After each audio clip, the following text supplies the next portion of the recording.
તો ગાઈસ હું તો પહોંચી ગયો મારા ભાઈના ઘરે. ત્યાં પહોંચ્યો તો જોયું મેં આ બધા તો ભેળનો પ્રોગ્રામ બનાવી રહ્યા છે. મને ભેળ બહુ ભાવે એટલે મેં કીધું ફટાફટ બનાય. ભેળ તો બની ગઈ છે.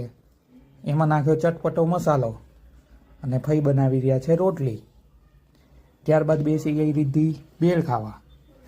અમે બધા તો ભેળ ખાઈને ઊભા થઈ ગયા છીએ, કારણ કે ભેળ ખાતા સમયે મારે વિડીયો બનાવવાનો ટાઈમ નહીં રહ્યો. મને લાગી હતી બહુ ભૂખ. ફઈ અને રિદ્ધિ ભેળ ખાઈ રહ્યા છે, બાકી બધાએ જમી લીધું છે. બહુ મજા આવી ગઈ ભેળ ખાવા. તમારીમાંથી કેટલા લોકોને ભેળ ભાવે કોમેન્ટ કરો. ત્યારબાદ પહોંચી ગયો બીજા ભાઈના ઘરે.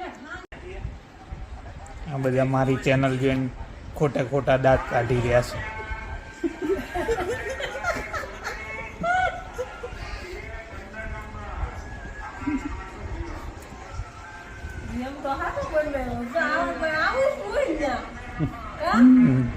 આ ફઈએ તારી ફાચી કરી, આ ખોટા ખોટા દાંત કાઢી રહી છે.